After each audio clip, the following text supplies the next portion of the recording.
not going to be. So Tim has just informed me that this is less informal than we usually do. Yeah. We need a theme tune, basically, as well. Oh, right. No, we don't. We could We do. We'd absolutely need a theme tune. Yeah, we can't use the Beatles because it's... we'll have to look then we into get that, copyright issues. So it's got to be something about like Fuck Beatles. it, we can get away with No, that. what I could do is the first... You know what I could do is the opening chord to Hard Day's Night. Just do that, sort of a recreation of that or something. That's a good idea. Just one chord. Yeah, They can't copyright that. Yeah, that's good. We'll just borrow that. Do we want this on there or should I start again? No, we'll carry on. No, I think this is fine. Stars, you mean to go on? Exactly. The shambles. Hello, welcome to the A to Z of the Beatles. You want to call it A to Z of Beatles? Yeah. I don't know why. It's hard to explain. Then let's stick with A to Z of the Beatles. Something. I think just A to Z of the Beatles. A to Z of Beatles. Anyway, the point is this is a new Unlistenable Podcast presents a new series. A new series after the wildly successful original series, which I think should pretty much be deleted from the internet, but we're going to keep it up there. This is the sunlit uplands of the A to Z of the Beatles, where we go through the Beatles essentially in an alphabetical way. But we should probably explain why we're doing it. Tim's the massive Beatles fan. So if you're listening to this and you think this is just going to be two people twatting on about the Beatles in a really dull way, no, it's going to be one person twatting on about the Beatles and one person listening. No one else at all.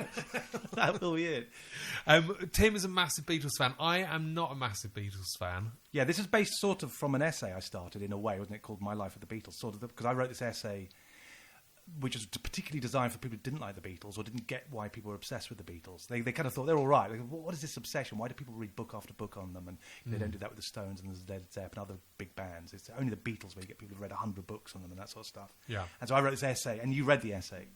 And it's sort of, you sort of said you kind of got, at the end of it, you suddenly got the obsession. It was a really, really good essay. It was the best thing you've written.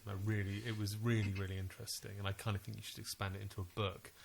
But I'm a massive Stones fan. I far prefer the Stones as a band, and Bowie as well. It's like a common thing, isn't it? That I found that people are one or the other. I flatted with a guy who was a Bowie fan and hated the Beatles. I went out with a girl who hated the Beatles. She was a Ramones fan. But there's certain sort of fans that kind of especially Stones and Led Zeppelin. It's my kind of theory is that the people who don't really like the Beatles are people who love someone else. The thing about the Stones is. And they resent Beatles, their status. If you drink and take drugs and have sex, then they're the band to listen to.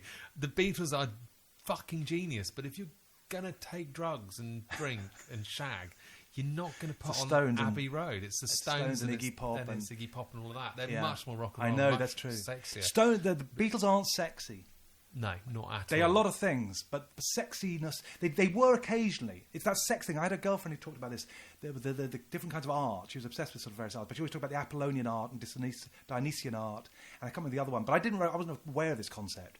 But she said, like, for example, once I started thinking about it, I thought, this is true, because there's certain kinds of art that once you start thinking of it in these terms, you go, yeah. For example, the Doors are Dionysian. Yeah. And basically, so it's more almost like gut versus head, or groin versus head. And some move the groin and your ass, say the Stones, very clearly. They're a dancey band. They're about shooting from the hip. It's all kind of the body and that sort of stuff. Yeah. And there's others that are very intellectual. And the Beatles were much more intellectual. But they did do all because they covered loads of bases. Well, I think the idea of comparing the Beatles to the Stones, they're just two completely different... I was saying it's like comparing... I can't remember what the example I used, but it's like comparing Nureyev to... I don't know, the Spice Girls. It's two totally separate things. It's like, why would you compare the two? Well, like there are a lot of reasons, but... Well, they started off... They're the two biggest bands at the time as well, for one. And because they divided people up into camps, didn't they? I mean, you tend to have people who were... But now... everyone had one of them was their favourite band. But the Stones, for me, are nothing to do... Like, the Beatles were over in the 60s. The Stones hadn't even started going by the end of the 60s. But in that they became even huger, partly because the Beatles split by then. But by the 1970s, the Stones had achieved, a ton of hit singles. They were pretty fucking huge. They were the second biggest band in the world. They really started. They were a live band. I know, but they were still the second biggest band in the world by 1970. And then when the Beatles went, then it became a debate over who was the biggest band in the world. You know, it's like the fact that Who called themselves the greatest live band. Well, that comes with the phrase, but the greatest rock and roll band in the world. They both used the same phrase, the Who and the Stones, in the 70s. But neither of them used that in the 60s because they knew who the biggest band in the world, the greatest rock and roll, was the Beatles. It was always the Beatles. Everyone knew it. Everyone knew it, including the Stones, you know. Everyone acknowledged that. But the Stones' legacy for me, the Stones are this sort of, you know, monolith of live music. You know, that and the Beatles didn't play live for years. But they also quit playing live. So the Beatles are an albums band. Yeah, but partly they quit because they, you know, playing live, they were too big to play live. You know, in a way, that's part of the problem. The sound systems weren't big. Yeah, but they weren't as and good. And then they vanished. Well, they would have been. Well, the thing is, they sort of weren't, and everyone sort of acknowledged that. There's no way. We don't know. The only evidence we have is the Let It Paul Be film. McCartney is going to be as good as watching Jagger live. Ever.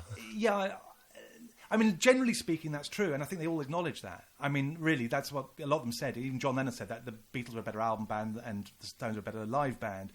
But also, you know, the Beatles were kind of crazy live band in Hamburg, for one, which we now don't have any other documentation of, but we have plenty of stories of.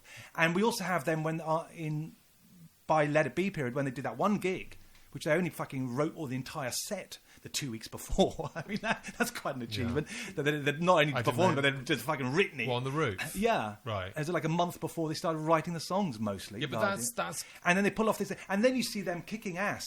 You know, they and you don't go... kick, they don't kick they ass fucking like the Stones. No, hang on. Musically, they do. Okay, they weren't dancing around like Mick, but musically, they were every bit as fucking dirty. Yeah, but they're not dirty like... They're not, oh, listen to I've Got a Feeling. I have. And it's not... Oh, turn that up loud, man. That compares... live version play of that in a Midnight club. Rambler. Play I've Got a Feeling in a club loud against any Stones song, and it's every bit as dirty and it's every bit as rock and roll. It fucking is. And also so Helter Skelter. They just didn't do it as often. That's the difference. They just didn't do it as often. Yeah, but it's not it's not slinky and sexy as the Stones. And that is the fundamental dirtiness. Mostly that's true. But when they wanted to be, they did it as much as the Stones. They just didn't choose to do it as much. Or they weren't capable of doing it as much, but they could do it. But there's always been a little bit of... People like Jagger and Jagger strutted around. And Keith... Jagger didn't move in the early 60s. Keith and Jagger are sort of rock gods. I know. Whereas McCartney but they became that later. Might as well be John Craven.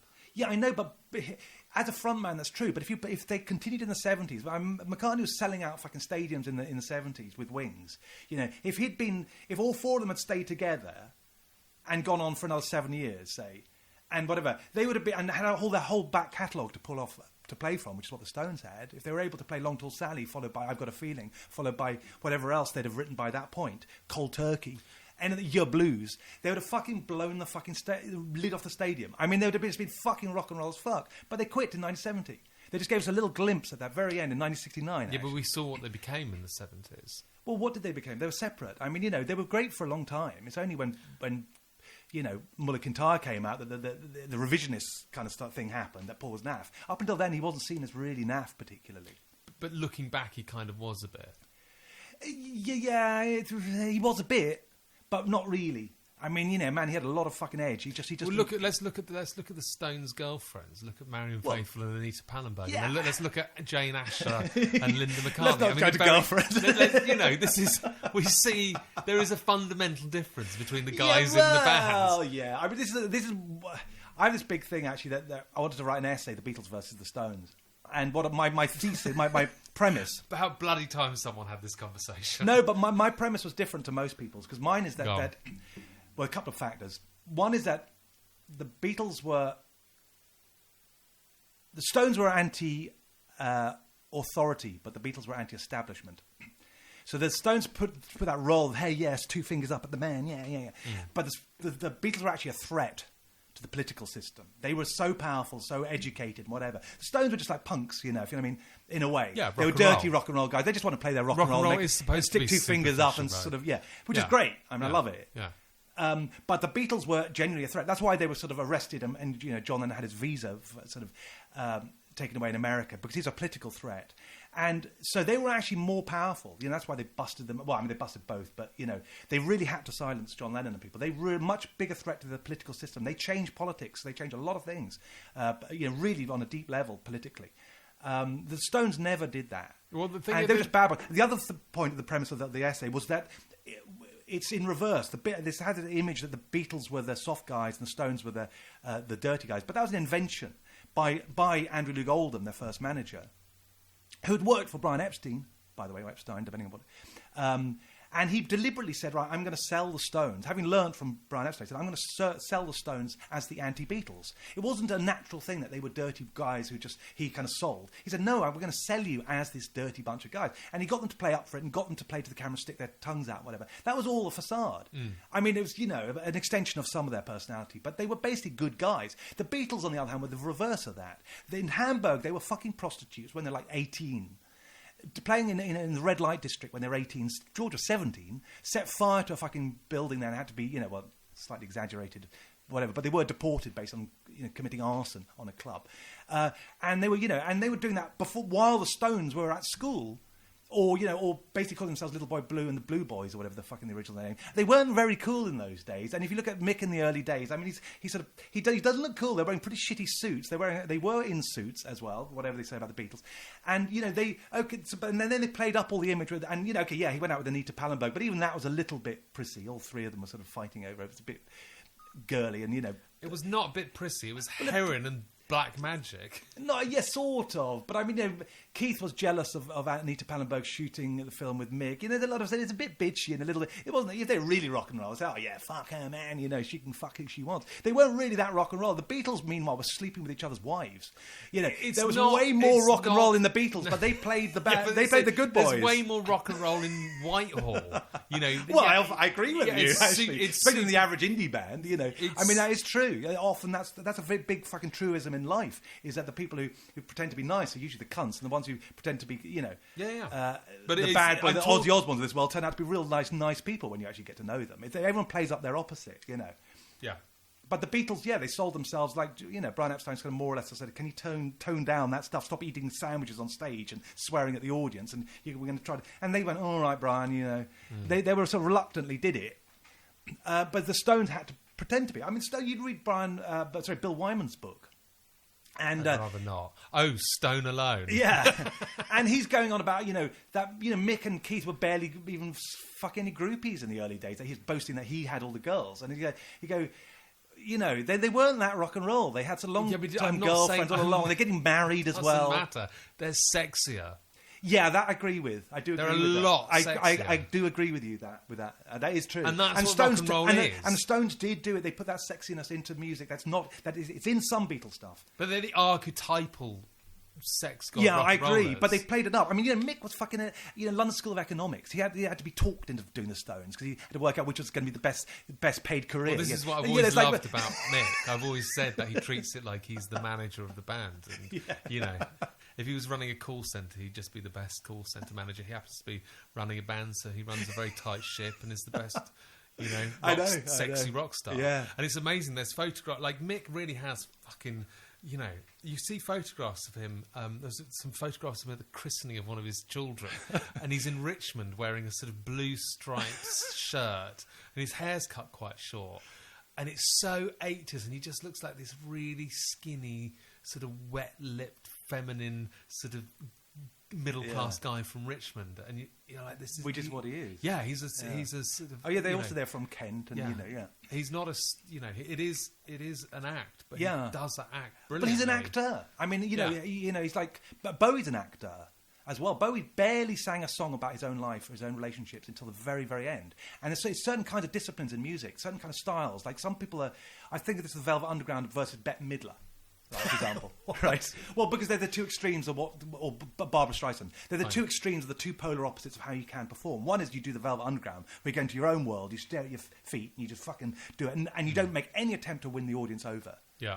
And you just draw people into your world. Or you go, hey everyone, I'm Bette Midler, how are you doing at the back? Are you all having a good time?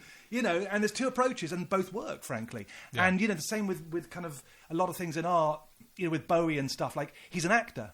He doesn't pretend to be himself. Mick Jagger's an actor. You can see he goes on stage. He never gets flustered on stage, no matter how bad the sound is. He turns on the Mick Jagger switch when he goes on. He goes, I'm now entering Mick Jagger mode. I go on stage. I am Mick, the persona. John Lennon is not that. John Lennon is just John Lennon 24 hours a day, or was, you know what I mean? What you saw was what you got. If he's in a bad mood, he'd be in a bad mood on stage. If he's in a good mood, he'd be in a good mood. Mick wouldn't do that. Very unprofessional, John. This is why I like Mick Jagger. He's had a sort of post-war English sensible man. If I've got a job to do, I'll do it. Dad was a teacher, gym teacher, and he was on that film, that early bit of clip of him on a TV show where he's Jagger. Yeah, but he's a kid, and you see him on some BBC film. He's in something with his dad or something, mountaineering or something like that. And you can see I can't remember what it is. And the same with Bowie, actually, as an early clip of him. These were good boys. That's the thing. Who then adopted a persona and did it brilliantly. But they were actors. Yeah, they were going into it. They were just saying, right, I'm now. And it's a great way of doing it. I mean, if you do that, you're almost invincible as a performer. Because if you're the John method, you know, you are. I sort of. You know, I don't want to bring myself into this or compare in any form, but I know the feeling that when you go on stage, and if you're like me, I'm a bit, I don't act. And it means that if I get a bad sound, I do a shitty gig. And so it's pretty kind of crap. But if I'm in a good mood and the sound's good, I might do a really good gig. But it depends on the elements. But someone like Mick Jagger or Bowie will always be good. Well, I love the fact that the Stones have managed to distill that rock and roll, that edgy rock and roll thing, and being able to sort of say, right, we're going to go and do 200 dates, you know, and we're going to stay in hotels, and it's all and from 8:30 to 10:30, 8:45 to 10:45 p.m. we are going to be rock and then we go and roll. Then we go back on the phone to our kids and go, and the granddaughter, hey, I really, it's your Uncle Mick, I really appreciate that. Yeah. I kind of like it. I like it. Whereas Paul McCartney now is, fuck me, he's boring. I mean, Christ, he's dull. Yeah, he is 78 as well. You've got to take that into Jagger's 77. That's true. Iggy's fucking 72 or something. It doesn't matter. Yeah, Iggy's another one. He's an odd one because he's sort of somewhere in the middle of all this. But yeah. Iggy's. What I realised about Iggy the other day is Iggy's not really had a shit period. I mean, he's had periods where he's not popular. Yeah. But even like the Stones and Bowie, everyone's had shit periods. Yeah, he didn't embarrass himself, did he ever, Iggy? He made some bad periods in the 80s. Some of the productions were a bit fucking synthy. Yeah, but there's no terrible Iggy Pop period that you're like, oh god. I mean, there's a little bit of bleached blonde hair and a bit of a bit of shitty synth stuff, but he's not got a terrible period. No. And he actually gives a lot of shit. A lot more about the music than you think. Does he? Yeah, and he's consistently. Well, that wouldn't surprise me. That wouldn't surprise. Well. In fact, actually, I remember reading something about the Stooges, what professionals they were. That they rehearsed a hell of a lot. I think they said they rehearsed half an hour a day or something because that's all they could handle of playing. But they did it every day. And it's true of a lot of these bands that like the Velvet Underground used to rehearse a lot, and you think that they're all sort of shambolic and rock and roll, and actually the Stooges were. They all lived in a house together. But they did work at it. They electrocuted themselves when they ran out of drugs, didn't they, to see if they could get high. Really? They smoked. And they Ozzy Osbourne snorting ants or whatever. They snorted or they smoked spiders' webs. Yeah. So they collect all the spiders and smoke that, and then when that didn't work... Then again, I remember smoking banana skins. I mean, I don't know quite what that really You didn't electrocute yourself, though, to get high. No, I knew a guy who smoked plastic. Yeah, to get high. Told me about that. That's fucking horrible. The biro, right? Yeah. He melt them and smoked, inhaled them. Well, I didn't know him. I knew the girlfriend of someone actually went out with that guy. Yeah. That's really bleak. Surely the come down from a plastic biro here is got to be just the smell of burning plastic is so repulsive. The thought of actually inhaling it and holding it into your lungs. Yourself for what kind of hit would that be? Christ. The sound of your brain cells just popping and just... I used to when I'd run out of drugs and alcohol, I would get a Diet Coke bottle with half, that was half full Diet Coke bottle, shake it up, and then inhale all the carbon dioxide. No, really? Yeah, that kind of works. Well, there's a big craze for aerosols when I was at school. That you have to be very careful with that. I used to do that as well. You don't want to put them in direct into your mouth. You can freeze your lungs or something. I think people have said. I don't know if it's true, but I wouldn't fucking want to risk that. But there were lots of that. So, and inhaling for anything we could find. It was also any kind of sniffers and solvents or whatever. It's grim as fuck. Yeah. Yeah, no, solvents are very different from the smell, because the acrid smell of burnt plastic is just so fucking horrible. I know. It's really at least sort of solvents. Actually, I like the smell of some solvents. Yeah, solvents. I used to like the smell of Yoo-hoo when I was a kid. I'm not sure what this has to do with the Beatles exactly, but right. So the plan was that we're going to, because I'm really as you interested. Just seen, by the way, John doesn't really have to ask me any questions because I want to talk forever. This is going to be very much a Tim-based podcast where I'm sat back listening. So I kind of think the Beatles are sort of almost more Monty Python than Stones. Actually, I think there's something more cerebral and more sort of they silly are more cerebral, English. Much more cerebral. Yeah, and Stones did that as well. Sometimes they wrote some brilliant lyrics, which were quite cerebral and very clever lyrics. I don't think they get their due for their lyrics because some very funny lines. Go on. I was raised by a toothless, bearded hag. Yeah, and they just sort of snuck in there. These kind of I forget all of them, but there's some really great lines dropped in there, but you barely notice them because they're sort of mumbled and stuff. But you go, that's actually really, really well crafted, very funny, and it's good lyric writing. But then no one ever talks about the lyrics, barely. What's the one? I don't know. He's coming back because he doesn't smoke the same cigarettes as me. That's one of the best. I mean, beyond that. There are lots. I'd have to go through them all. There's lots in 90th Nervous Breakdown. I think it's Get Off My Cloud. There's the odd line that's just jumps out as being that's a really funny, good line. But anyway, but not as much. Again, that's the thing. They did it, but not as much. They had the capability of writing great lyrics. Well, it's the essence of there's something very odd about the Beatles. They did it. I don't know what they're copying. I don't know where it's coming from. It's so odd. That sort of Eleanor Rigby feel that that's why that's the thing. That's the essence of actually why the fascination with the Beatles, that you get the obsession, not just the love, but the obsession, is that they are this enigma. The Stones you can logically explain the Stones. As a musician myself, I can explain all their changes, what they did roughly. I can even play most of them roughly badly, but I can more or less get my head around any Stones song. Yeah. I cannot do that with the Beatles. I can't come close to it. And I've been playing guitar way, way, way, way longer than they were when they started, even, or when they finished, even. I can't work, and their songwriting is just from another planet. It just, like I say, with the Stones, you could say, well, they started with, Muddy Waters and the old blues records they were listening to intensely, and they tried to copy them, and they were a white version, and they gradually, wrote their first singles, influenced by what was in the British music scene at the time and American pop, and you can see all the influences and how they evolved with each record, and the influence of Brian Jones. It all makes sense. They were just brilliant at doing a bunch of really great songs, but you can explain it all. None of it's a mystery. But how the Beatles did what they did in 7.5 years is something I cannot explain. I don't know anyone can explain. It just does not make sense. It does not seem possible. Just the pure amount of it does not seem possible. Yes. 12 albums, 5 movies, 2 books by John Lennon, art exhibitions, classical music score for a film by Paul, music score, an Indian style music score by George. Ringo was in about 2 films. John was in another film and stuff. They went on tour for half that time. I can't even think of all that. So they did hundreds of radio interviews. Yeah, how you do that in 7.5 years, and those albums, like 250 songs, and almost every single fucking one is a classic to someone. Not to everyone, but everyone knows those songs. Your mother knows almost every Beatles song. She'll recognise it. Yeah. How they did that in 7.5 years, that's the enigma. That's the thing that just does not make sense.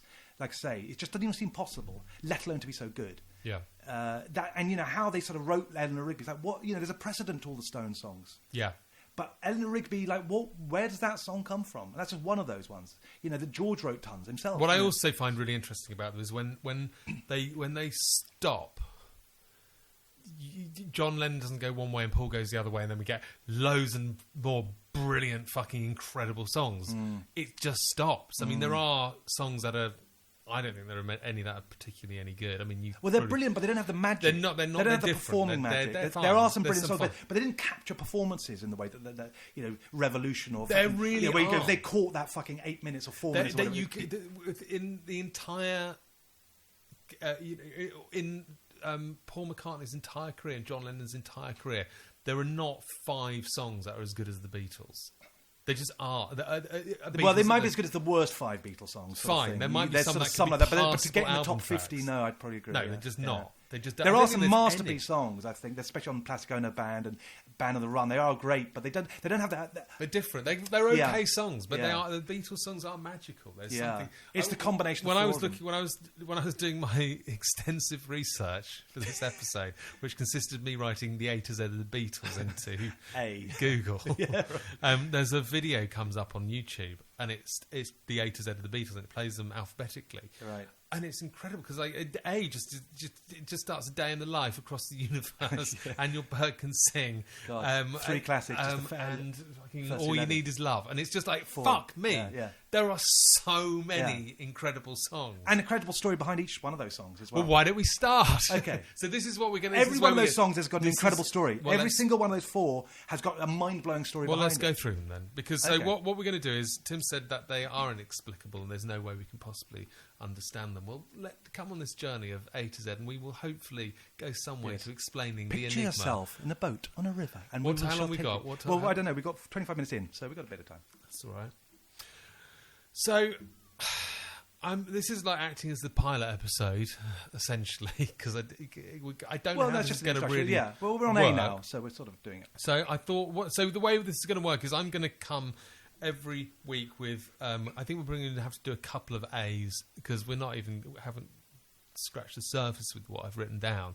I'm going to present Tim with a theme, with a suggestion, something from the Beatles world, beginning with that letter, and he's going to talk for about like Robin Williams on. Yeah, he's going to. I'll be really irritating. I'll just riff. You're like and I'm going to sit here with you and listen to him. I'd stay awake and maybe interject if necessary. So, why don't we start with? As you said, there's an incredible story attached to each of those songs. Why don't we start off with A Day in the Life? Okay. A for A Day in the Life. A Day in the Life. Go on. Well, it's often seen as their masterpiece, for one. It's also, I'd say almost, if you had to pick one song that, maybe not your general public, but your average Beatle fan, if you had to go through them, what's your favourite song, pick your top 10, that would probably get to number 1 as the one acknowledged, sort of like, that's the one that goes, oh my fucking God. Yeah. No precedent to it again. Nothing like it in history before or after even. It's just on its own. What's amazing about that one, also unusual, is that it was their first real co-write for several years. They've been writing to John Lennon and McCartney, have been writing early on, 1-to-1, and then they sort of started contributing to each other, helping each other finish off songs. But they hadn't really done a co-write in quite the way this one was for a while, for 3 years or something like that. And suddenly, and the way this in my essay I mentioned this, is that it's kind of like it's like the Muse was treating them as a single entity. They were so karmically bonded. It was like, it wasn't, normally, if you imagine the Muse as I imagine the Muse, whatever the fuck it is, but it seeds you with an idea that kind of excites you, and then it kind of keeps you giving more lyrics, and you have to you're like the secretary that kind of gets these impressions of melodies in your head and lyrics in your head that pop in, and you grab these, and then you start, it's like a jigsaw puzzle. You've been given all the pieces, and you have to suddenly how do I get this bit in? How do I go, I can join that to that, and then in front of you this picture forms, and it's a remarkable thing that when you're a songwriter, somebody, you just, by the time it's finished, you go, how did I do that? I didn't really know what I was doing, and I've got something that looks like I intended it from the beginning. And they had on this song, each of them had a song that they couldn't finish. John Lennon had the first bit. I read the news today, oh boy, all that stuff. And then he took it to Paul and said, I don't really know what to do with it. And Paul said, well, I've got this other bit. Woke up, fell out of bed, dragged a comb across my head. Let's join them up. And it's the essence of John and Paul. Mm. And it's also the essence of a drug experience. The two sort of that kind of having a joint on the bus, woke up, had a smoker. But John is like the wasteland, like T.S. Eliot, this bleak sort of waking up, sort of, you're in an acid trip or something. You switch on the TV and you're coming down, you're feeling, not on edge, and you switch on the TV. Someone's going, someone blew his mind out in a car, there's a car crash, and you go, oh fuck, that is around the corner, and it bums you out, and you're like, oh shit, this is reality. So here's kind of capturing that bleak sort of thing that you sometimes feel on uncomfortable acid trips. And then Paul just takes it away and just removes it into this Paulism of going on a bus, having a smoke in Liverpool, brings it back down to earth. Mm. And so they had these two bits that just so complemented each other in just a way that you could never conceive. And they join them up, and they had this big problem, like, how do we actually join them up? So then Paul said, well, that's going to be a bit of a problem, isn't it? There are different keys, different tempos, different every fucking thing. How the fuck do you join those two bits up? And then he came up with the idea, well, okay, how about we have an orchestral crescendo? So, okay, and so they figured it out, and they plotted out, well, okay, that could work. So they go, well, how are we going to do this? So they said, well, we'll leave 24 bars empty, and we'll get an orchestra in, and we'll tell them to go from low C to high C, and you've got 24 bars to do it in. And so they got the orchestra in, and they'd never done that because orchestras only follow music. So it's the first, they're all like, "Well, we've got to make it up, yeah." So yeah, just go from C to C, low to C to high C. It's not too difficult. But anyway, so Paul sort of kind of conducted them through it. So they basically counted out these bars. They knew they had to do that. They said, and to keep the orchestra roughly in time, they got Mal Evans, their roadie, to basically count the bars. Go 1, 2, whatever, just so they were roughly kind of, and then they had, so his voice is in there. You can hear it in there. And they add more and more echo to the whole thing. And so he gets more and more eerie as he goes, whatever, you hear the bars. Yeah. And then what they wanted at the end was just so they knew it was the point where they've hit 24 bars. He had an alarm clock to go, ring, right? So they added that, and they did that, and they added the whole thing. Now, no one really quite knows whether that was intended, that alarm clock, or not. I think it's whether they... But I'm not sure. I've been on a thread where we've all debated this, and no one can quite find out. But one way or another, it goes, alarm clock, woke up, fell out of bed. Yeah. I mean, how fucking brilliant is that? Yeah. Now, like I say, even if it's whatever would happen, anyway, that's how they did it. And then they came out of it. And then, of course, they had the final thing, like, how do we end this song? So knowing it's going to be the last song on the album. How... The orchestral part was done. I think they overdubbed them as well. They had to go around musicians' union rates because they weren't allowed to overdub. So they said, well, just do another take. And they didn't tell them. Right, they joined them together to make the sound more massive. And then they did the same on the reverse. There's also a very unusual bit in this song, again, which is absolutely extraordinary. Because there's a bit where it goes, when it comes out of it, it goes, that bit. And obviously I can't sing. And if you actually listen to it, you just think, who sang that bit? And you go, it's a John Lennon bit. Yeah, it sounds so John Lennon-y, right? But you listen to it, and you then tell me who's singing what. Because no one can really work out who's singing which bit. It starts off by John, but it seems to transfer to Paul at some point. He seems to take over the melody. And it's this combination, like, who is who? The whole song is like Lennon and McCartney just, coalesced on one song in just their perfect demonstration of their characters. One is an optimist, one's a pessimist, and how they blended to give each other, reinforce each other's fucking thing, to just complement, to make the greatest, most magnificent masterpiece of all. And they did it. And then they had the last thing, like, right, how are we going to end this? And they knew it was the last track on Sgt. Pepper. Yeah. And then I think it's Paul, but again... It came, so well, let's end up with an almighty chord. We want a really big chord, the final famous chord. And they had to work out, so they basically got all of them to play, I think it's a C chord on the piano, but they had all of them, so 8 hands in all. And they had to sort of record it, but they also knew that it died out as it's faded. They wanted it to last as long as possible. So they got the engineer to basically, as it started to fade, they would bring up the mixing desk so it come louder, so it just sounds like it's holding all the time. That in itself is a difficult thing to judge. Yeah. Just and so if you listen to it, actually, as the piano's going quieter, the background noise comes up. You can start to hear the air conditioning, apparently. Right. Okay. If you really listen, I've never noticed it, but it's there apparently. And that's how they did that fucking song. And they did it. I don't even know how long they probably did that in. Knowing them, it's probably about a day and a half or something, they did that. Even the first take is live as well, which is another extraordinary factor. Yeah, I was going to say. Is that John Lennon laid it down with, I think, Ringo on bongos, which is like, I never would think bongos would work on that track. Just not but he did, he tapped along and it's in there. And then, of course, the drum fills were suggested by Paul with the monumental drumming. Yeah. He did the piano, which is, again, a testament to the fact they were never done before than Paul being left-handed. Paul had a unique style because he's left-handed. And so the piano playing on it's odd. Everything's kind of odd. The bass playing, Paul's playing. I'm actually, I should know what George did. I don't think he did an awful lot on it, but I should know. I can't think, actually, how much George contributed. Probably less than probably This people is Sgt. think. Pepper, right? Yeah. So a lot of the time he was building his swimming pool and not there. I think there's an element of that with this album. I think George was... But it's Paul true, did a lot more. He was barely not there. Sure, not really sure. I think they were in the studio because Ringo said, what's his recollection of Sgt. Pepper? He said, learning how to play chess. I think they were in the studio because they had to be in case they were called on, like we're ready to do a take, and suddenly Ringo would have to do it. But I don't know about George. I think he was in the studio. I don't think they spent too long with just 3 of them. Right. But anyway, that's one it is, song. Yeah, one song it is. The Paul McCartney thing that I don't think, as I described him as being like John Craven, I do think that Beatlesness, that sort of slightly happy, melancholic, surreal English Beatlesness that Paul McCartney has is just, I don't know where that comes from. I can't think there's anything else like it. It's really... Yeah. Beautiful. But again, that every man, sort of the ordinary guy who could have been in another life just going to work as a teacher, which is what he was planning to do, I think, if the Beatles hadn't made it. Imagine if that had happened. He would have been a teacher. Well, what's his name? Mick Jagger was going to be a teacher as well, wasn't he? Can you imagine the parallel universe at some girls' school, the scandals that would have been going on with that? Incredible. Mr. Jagger. Gym teacher like his dad. Yeah. But anyway, yeah. All right. Well, anyway, that's one of your A's. The other A. Let's not go to a song next. Let's go to A for Alex, Magic Alex. And this was left out. There was a book recently about. There was a big comprehensive book of the Beatles that just recently came out, maybe a couple of years ago.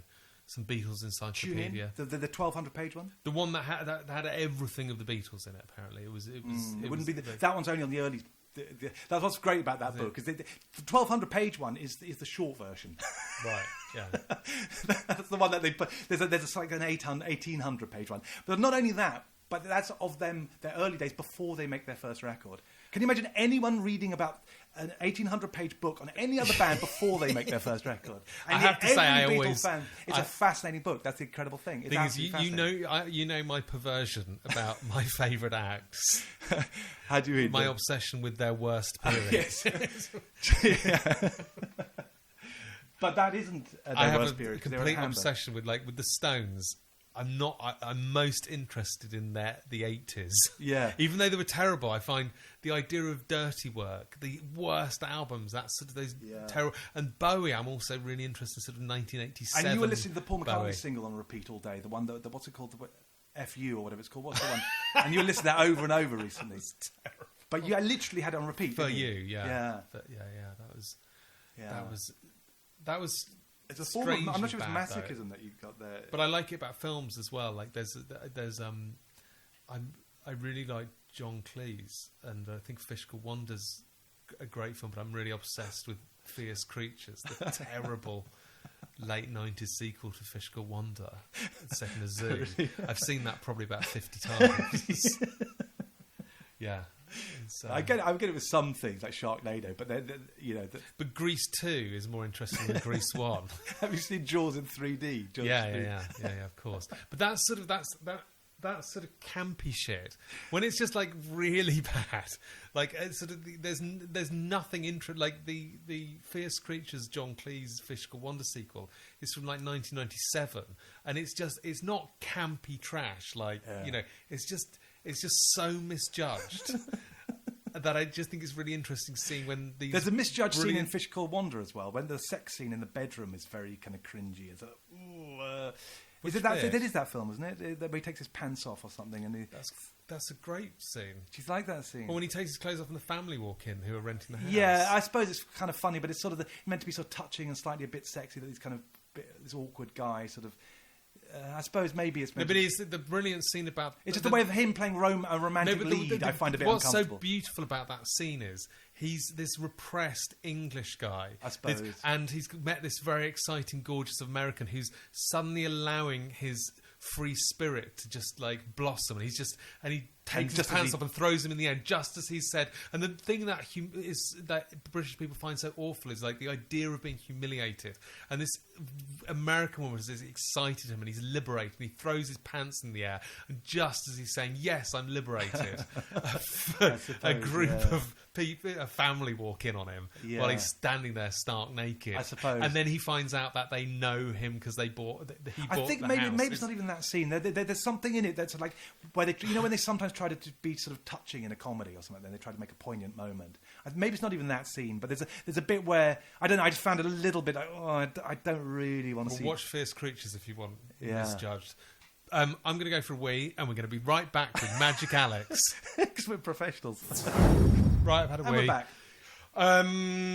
with Magic Alex. Magic Alex. I'm not sure how much. I don't know a lot about Magic Alex, except what do I know? Alex Mardas is his real name. Yeah. He somehow came into when they set up Apple, which is Apple's for A as well, isn't it? Yeah, we're do that that's next. Hilarious whole fucking thing with Apple. Everything they did was to an extreme. Do you want to do Apple first? Will that lead into it better?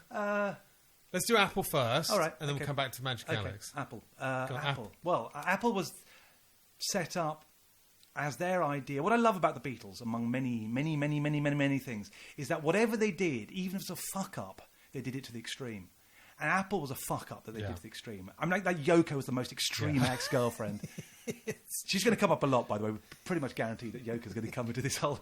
But, or if they did, Revolution Number 9 was the most unlistenable track of the 60s. Not only is it just a bad track I hate, right? Although I love the fact it exists. But it's like my most hated track of the 60s, pretty much, Revolution Number 9. Really? It's the only track I really can't listen to by anybody. It's like a migraine for me. Yeah. I listened to the whole thing once in my life. I've tried a few times to do other bits or just switch it off or whatever. It would come on accidentally when I've been playing the album, that sort of thing. But I never got through it a second time, I don't think. It's just horrible. Yeah.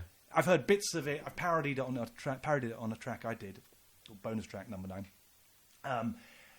But I love the cultural fact that, this track, everyone, was made by the same band that made She Loves You. The most commercial stuff. It's like, and with Apple, it's like everything they did, usually they did was a masterpiece. It's like a massive success, just whatever, it was a movie or whatever. Everything seemed to just turn to gold. Or it turned to shit. And Apple's the turn to shit one. It's just so phenomenal. It's set up originally like, okay, we've done rock and roll now. Like, they were advised that they were basically on the edge of bankruptcy, which is incredible to believe, but they were. What year is this? 67, I think, really. Brian Epstein's still alive. I may get some facts wrong. If anyone's commenting or listening, getting this far, whatever, I'm sure to people say, no, you got his year wrong, he doesn't know what the fuck he's talking about, whatever. So, do feel free to correct me, because I don't like putting out misinformation, and I don't know all the dates and all the information. I'm not, I didn't know anything. So anyway, but I think they started setting it up while Brian Epstein was still alive in 67, and then he died, and they continued it. But basically, they were on the verge of bankruptcy because of, he'd signed a terrible deal for them with their merchandising, whatever, and they were on a lousy royalty rate with EMI, and then they had the British tax system at the time was something like 98%, 98 pence in the pound or something above $1 million or whatever. So they suddenly realised that you've got no money. And then sort of someone said, I'm trying to think of the order of this, like I say, my mind isn't fully clear because I'm just suddenly thinking of it the first time, but they were sort of advised, well, if you set up a business, then you won't be liable to this, and then your tax thing is more beneficial and blah blah blah. So they went, well, that's great. That's a great opportunity. Now let's do business. Like I say, we've conquered rock and roll. We've done film. We've done almost everything brilliantly. Now we can just do a brilliant, business empire. And they suddenly being sort of complete acid heads at the time and whatever. It's like, yeah, it's going to be amazing. We'll just do whatever we want, man. We'll sign everyone when we want. We won't have to deal with the suits, man. Bands could just come up, roll up, and we'll give them a record deal. And, they're absolutely naive as fuck, basically. But they thought they could do this. It would start fashion chains. They did interviews announcing. And they did something very, very stupid. Was to basically invite everyone to send in demo tapes. So, we can make you successful. But they didn't. So, of course, they got a mountain of demo tapes every day came in from then on. So they could never even listen to them after that point. They went on. Didn't James Taylor? They signed lots of good people. That was the odd thing. They did actually do a lot of things right. Right. But they didn't distract. Did they sign James Taylor and a lot of people that actually ended up making them a lot of money in the long run. Right. And, artistically they did do the right things largely.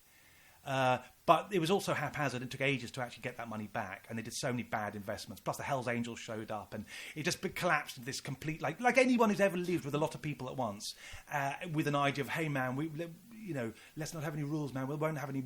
No one has to do the washing up. We'll all share the... Anyone who's ever done that, lived in a commune or anything like that, knows what happens next. Because it goes to shit. Sooner or later, someone starts eating all the cheese and spending all the money and never does any washing up. And then you go, what do we do now? Well, we don't want to have to tell him to leave because we don't do that stuff. We're not authoritarians. But before you know it, you end up having a cleaning rota and all the other things. And that's sort of what happened to Apple. So it was set up in 1960. Then Brian Epstein died, and then they actually kind of. I'm trying to think. Was there an office in? I'm trying to think where they were at on the actual negotiation. They had an office on Savile Row. Yeah. And one on Paddington. They set up Apple Boutique.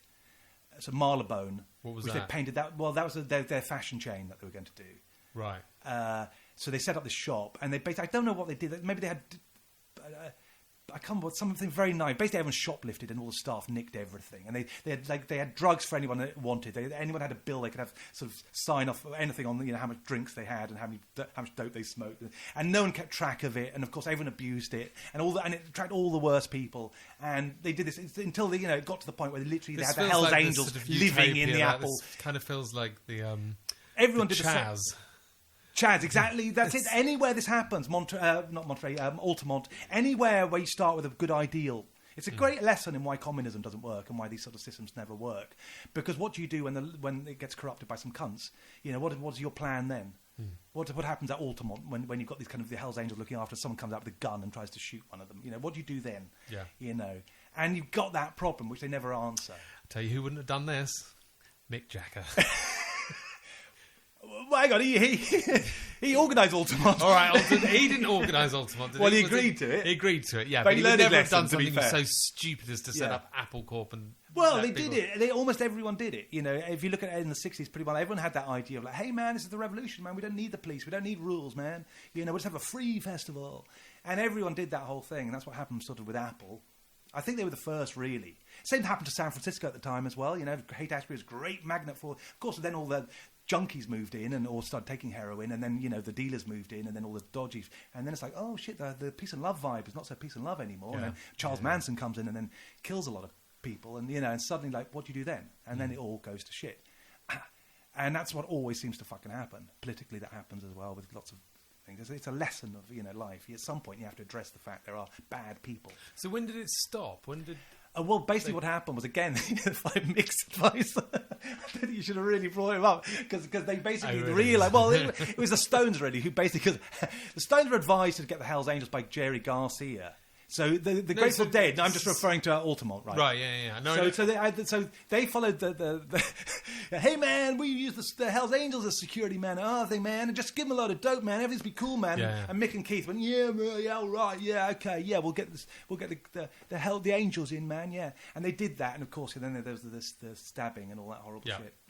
And the deaths and and all the kind of things that bad acid, the brown acid, and all that stuff.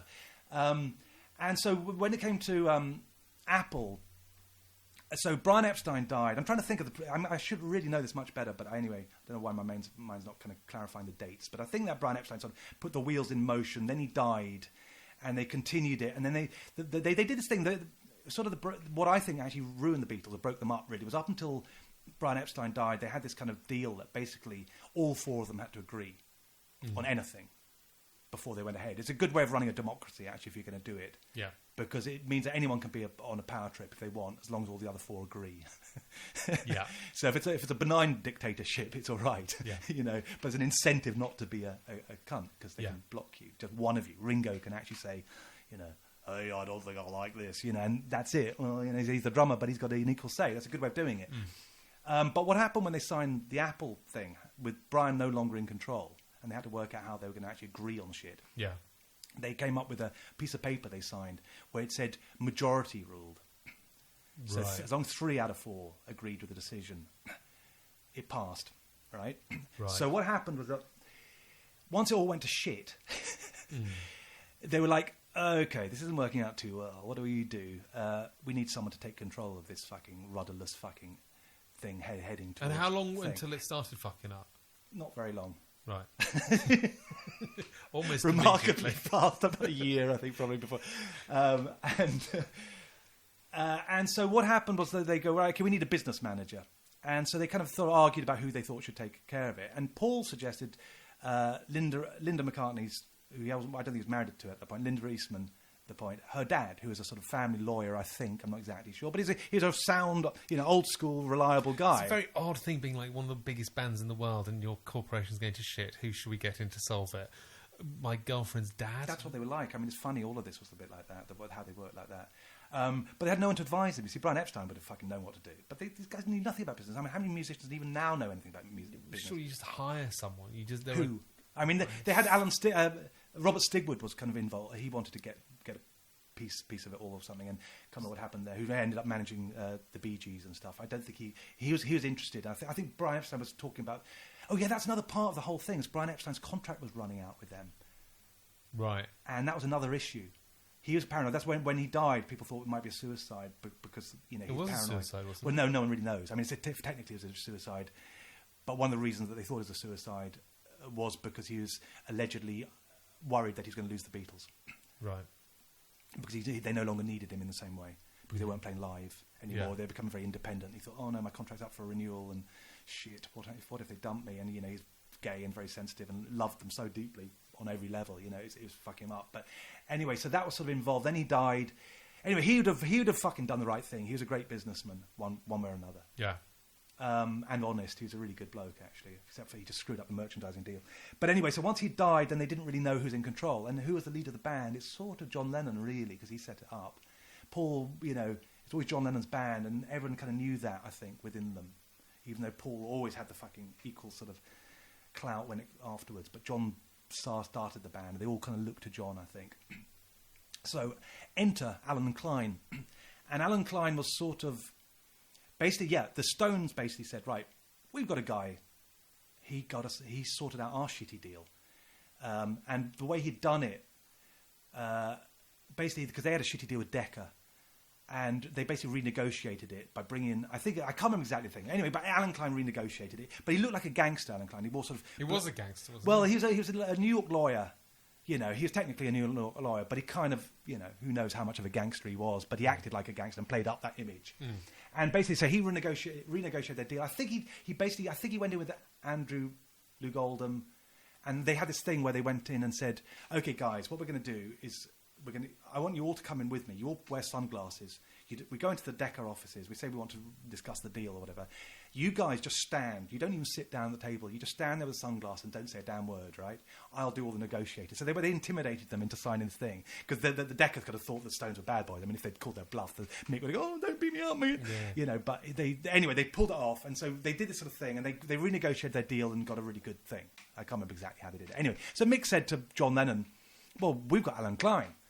And so John Lennon then went to Paul, well, we don't, he's your girlfriend's dad, who's a lawyer. He's British stuffy. We got this New York hustler guy who's interested, Yeah.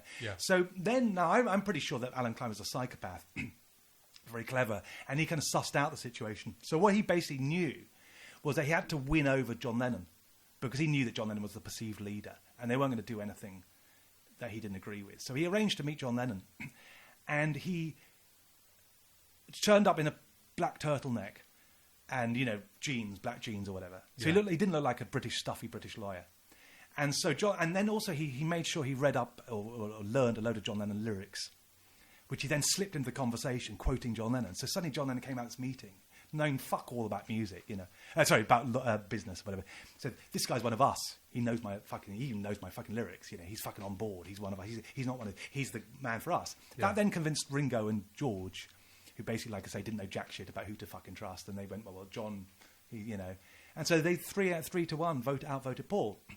So Paul was actually right, really, when you look at what happened later. But Alan Klein then moves in, then sacks everyone, pretty much, all their old trusted staff, all the good guys, replaces them with his own guys, and then sets up a structure to the company which is just like any other company. So he got rid of their utopian empire, fell to kind of fuck all. It became the antithesis of everything they wanted. It became those bullying sort of fascist kind of, just pure money-based thing. So it went from one to the other. So they replaced their most trusted manager, who's so loyal, with the biggest fucking hustler cunt.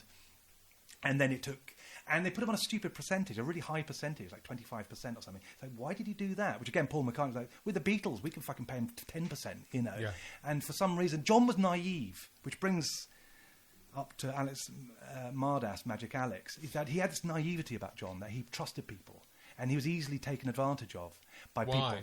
Yoko, the guy. Why? Well, that's, I think, a few reasons. I mean, one, he didn't have that in his childhood. He didn't have his mother figure. He was looking for someone secure. I think he was also just easily impressed by anyone who could stand up to him, because there's not many people who can match John intellectually or on any level, and he's probably bored by most people.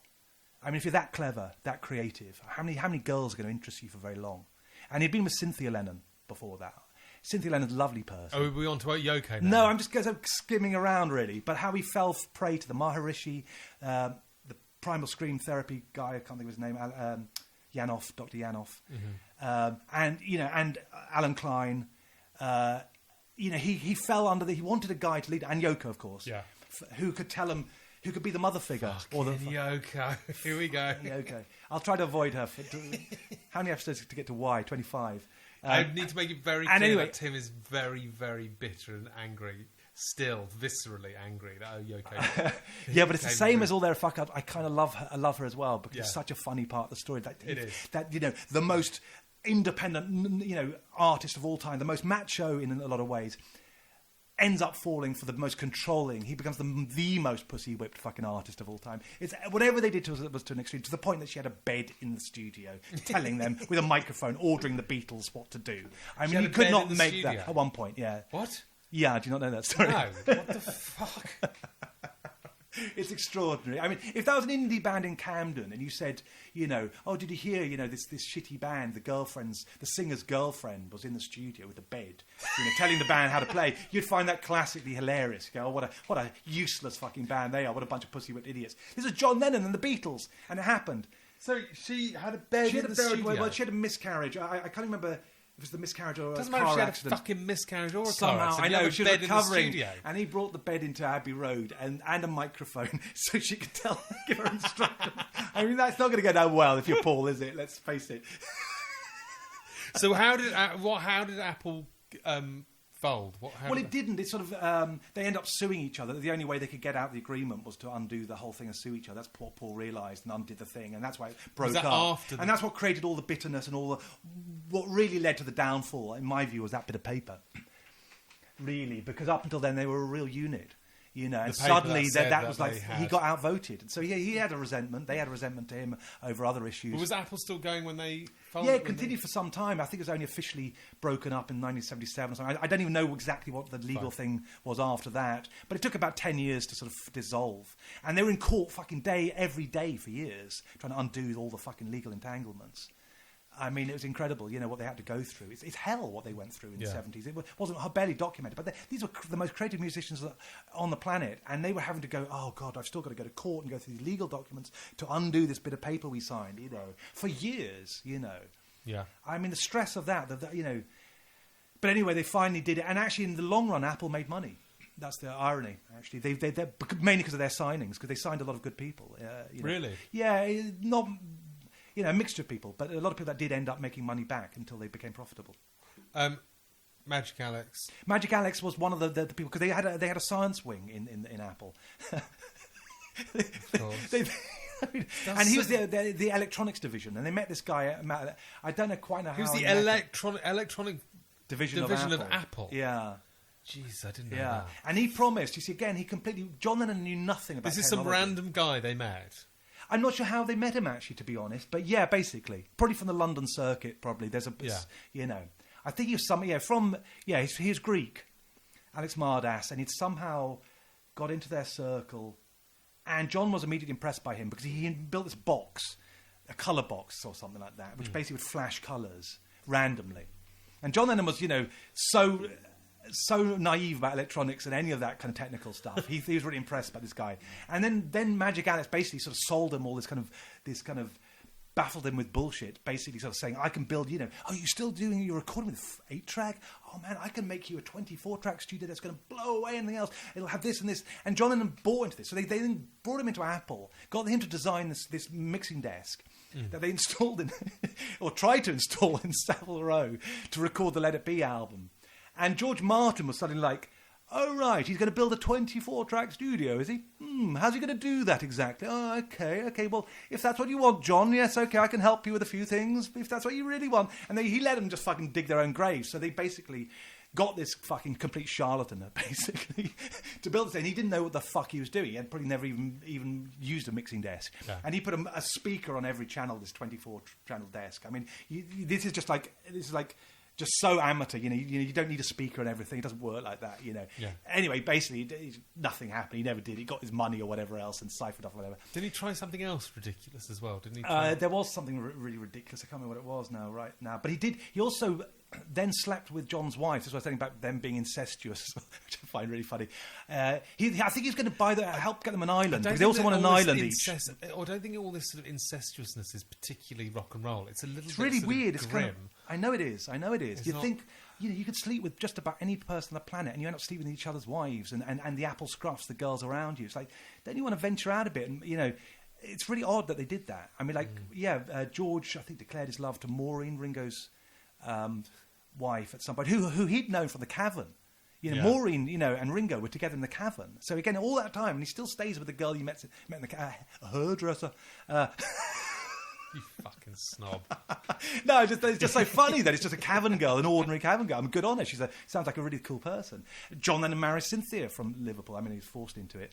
By getting up the duff, it kind of didn't help. But, they were sort of remarkably this insular thing. And then, then Eric, George meets his wife, who then ends up leaving for Eric Clapton. It's like, can't you find some other women, guys? Do you all have to sleep with each other's wives? And even the Stones were doing that with Anita Pallenberg, 3 of them had her, and or were fighting over her, and what it's so sort of kind of like, what the fuck? It's sort of, she was fucking hot. She was fucking hot. I mean, who wouldn't? Let's be honest. But still, it's kind of odd. And like I say, much as people like Maureen were nice, she weren't the greatest fucking looking. Maureen, the fucking hairdresser. Jesus Christ, it's not Anita Pallenberg. Exactly. But Alex Mardas ended up also, when John Lennon ended up, I think, going off with Yoko and stuff like that. He ended up sleeping with Cynthia. I think John sort of said, "Oh, go on a holiday to Greece or somewhere with Cynthia." I think he also tried to rig them up with the islands. They're going to buy 4 islands. Yeah, I only found this out a few months ago. Yeah, the Beatles were this is going to how buy close they islands. were. Yeah, they were actually looking into buying 4 islands next to each other. What? Well, again, I don't know what it was. Again, it's that utopian. It's something you'd say on an acid trip, isn't it? Do you know that episode of Spaced where they're saying, "Hey, they're on E in space." Do you remember that? And they're talking about, let's buy a house and we'll have a party in every room, and they go, "Yeah, it'll be great, and people can come and visit." And, something. And when you're and you can imagine on an acid trip, someone coming up with the idea, like, what if we all had an island, we have a tunnel leading to each island, which I think was part of the plan as well. Right. But they actually went, they were so serious about it, they did actually go and look at these islands to do it. Well, you do hear, you do think, why don't these really rich people just do shit like that? I know, I'm always disappointed that they don't do crazier shit all the time. Jeff Bezos with trillion. I know. Like, why are you not doing absolutely mad shit? Yeah, I know. There's so many things you could do. You could just do. There's the Ringo movie actually that he made. Was it Magic Christian? Is it, or was it Magic Christian? Where is it that one? I can't remember, where he basically has some millionaire basically gives people money to do obscene things, like tramps.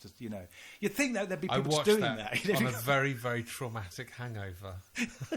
Very, very, very, very bad behaviour the previous night. And I was feeling very sheepish. Well, I had a bit. I'd locked myself. Couple, is it? No. I'd locked myself in my own flat at this point. I couldn't get out of my flat. Right. And all I had was a copy of the Magic Christian. So I sat on the sofa, trembling and wincing and watching the Magic Christian. So a lot of bad associations with that film. Really? And I just seem to remember thinking it was fucking shit. Good theme tune by Paul.